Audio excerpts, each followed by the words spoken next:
नमस्कार। अभी जहाँ मैं खड़ी हूँ ये किशोर कुमार का स्मारक स्थल है। ये मध्य प्रदेश का खंडवा जिला है जहाँ पे उनका जन्म हुआ था। भारतीय फिल्म संगीत के महानतम कलाकारों में से एक, जिन्हें भारत की कई पीढ़ियाँ नहीं भुला सकती हैं। हम कह सकते हैं उन्हें सदियों तक याद रखा जाएगा, उनके गीतों को याद रखा जाएगा। न जाने कितने देश के करोड़ों लोगों के दिन की शुरुआत किशोर के गानों से होती है और कई लोग रात में उनके गानों को सुनकर सोते हैं।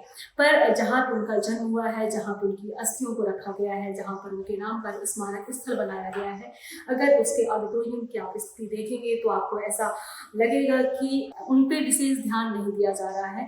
इसको आप देखेंगे तो आपको थोड़ा निराशा भी होगी, थोड़ा दुख होगा, क्योंकि जिन्हें आप सुनते हैं, जिनकी तस्वीरों को आप अपने ड्राइंग रूम में लगाते हैं और हर रोज उसको साफ करते हैं, उन्हीं किशोर कुमार को उनके ही जन्मस्थली पर उनके ही नाम पे बने ऑडिटोरियम में कैसे रखा गया है। ये वीडियो बीते महीने का है जिसमें आपको धूल और पुताई की छींटे पड़ी जो तस्वीरें बॉलीवुड के महान गायक और अभिनेता किशोर कुमार की दिख रही हैं।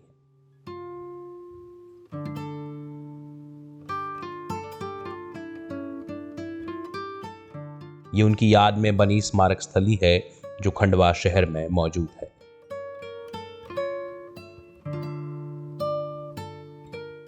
ऐसा बताया जाता है कि उनके जन्मदिन और पुण्यतिथि जैसे विशेष मौकों पर बड़ी संख्या में उनके प्रशंसक यहाँ आते हैं।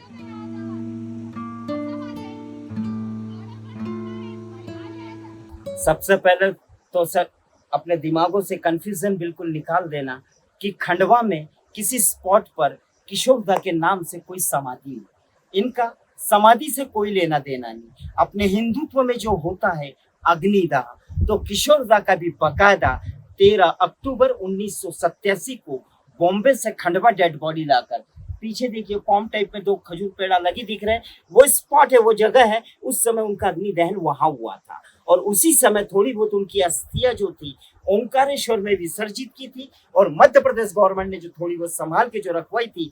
तो 4 अगस्त 2008 को जब मध्य प्रदेश गवर्नमेंट ने इसका डेवलपमेंट करवाया था, तो यही स्टेच्यू के नीचे कलश में फूल अस्थि रख के ये ऊपर का ऊपर उनका स्मारक का रूप दिया। उनके चाहने वाले लोग उन्हें दूध जलेबी का भोग भी लगाते हैं क्योंकि किशोर कुमार को दूध जलेबी बेहद पसंद था। स्मारक पर बने इस ऑडिटोरियम को साल में 2 बार खोला जाता है, एक जब किशोर कुमार का जन्मदिन होता है और दूसरा जब उनकी पुण्यतिथि होती है।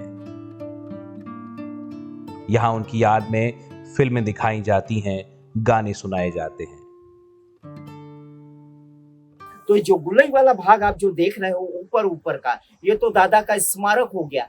जस्ट नीचे वाला फाउंडेशन जितना भी बना हुआ है, इसके जस्ट नीचे उनका 100 सीटर का मिनी थिएटर सिनेमा हॉल है।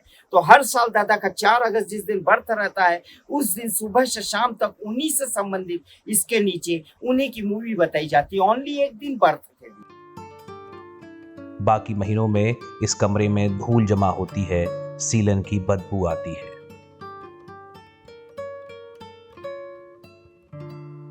भारतीय फिल्म संगीत के एक बेमिसाल कलाकार की स्मारक स्थली की यह हालत वाकई दुखी करने वाली है। इस जगह की यह हालत देखकर खंडवा शहर के अधिकारियों पर भी कई सवाल खड़े होते हैं, लेकिन जिनके जवाब शायद उनकी चुप्पी में गुम है। मेन दिक्कत तो यह है दीदी कि यहाँ पे पेयजल व्यवस्था बिल्कुल भी नहीं है, ना मेरे लिए ना आप जो फैंस ग्रुप जो आता है उनके लिए है। दूसरा जो म्यूजिक सिस्टम जो बजना चाहिए किशोर दा के नाम से यहाँ पे, वो म्यूजिक सिस्टम भी नहीं यहाँ पे है दीदी। म्यूनिसिपल कॉर्पोरेशन के अटैचमेंट में है यह किशोर कुमार स्मारक, और म्यूनिसिपल कॉर्पोरेशन में मेरे को सेवा देते देते आज 30 साल कंप्लीट हो चुके हैं और 51 आज 51 साल की मेरी उम्र हो चुकी है। तो आज 12-14 हज़ार रुपये मुझे म्यूनिसिपल कॉर्पोरेशन पेमेंट कर रहा है, जो है कि दिल गरीब आत्मा का मानता ही नहीं है। तो आज 10-12 साल की और मेरी सर्विस बची है, आज मेरे को 10-12 हज़ार रुपये मिल रहे थे, तो अब 10-12 साल में अब क्या मुझे पेमेंट देगी।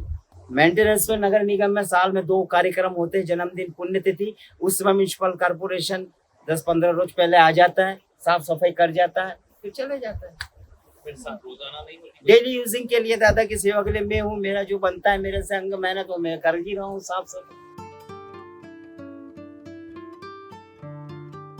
कि खंडवा शहर का सबसे भावुक पक्ष स्वर्गीय किशोर कुमार की स्मृतियों को अक्षुण्ण बनाए रखने के प्रयत्न में सफल ना हो पाना है। दुनिया में लाखों फनकार आए और चले गए, लेकिन किशोर कुमार सा ना कोई दूसरा हुआ और शायद ना कोई दूसरा होगा। उनकी गायकी में एक अलग ही दीवानगी थी जिसे लोग खूब पसंद करते थे। क्या बताया, वो तो हंसमुख उनके समय के मतलब रोमांटिक किशोर दा थे। आज उनके जैसा किशोर दा, सेकंड किशोर दा ना आएगा ना आने वाला। ये अपने लिए गौरव की बात है कि आज उनके वर्चस्व को देखते मध्य प्रदेश गवर्नमेंट ने आज एक ऐतिहासिक तौर पे इतना बड़ा एक स्मारक फैंस लोगों का दिल जीतने के लिए खड़ा किया है। अपनी जबरदस्त गायकी और अनोखी कॉमिक टाइमिंग से उन्होंने फैंस के दिलों में एक खास जगह बनाई। दूध जलेबी खाएंगे, खंडवा में बस जाएंगे, कहने वाले किशोर कुमार खंडवा के ही थे। यहां उनका बचपन गुजरा, जहां से निकलकर उन्होंने मुंबई की फिल्मी दुनिया में सबसे बड़े और महान गायक के रूप में अपनी पहचान बनाई।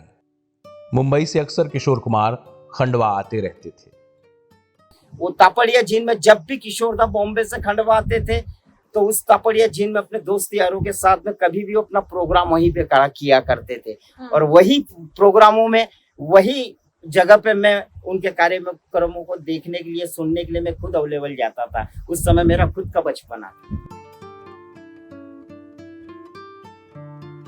अपने जीवन के आखिरी दिनों में किशोर कुमार मुंबई की चकाचौंध छोड़कर अपनी जन्मभूमि खंडवा में आकर बसना चाहते थे। यारों और अपनों के बीच उनकी यह इच्छा कभी पूरी नहीं हो सकी।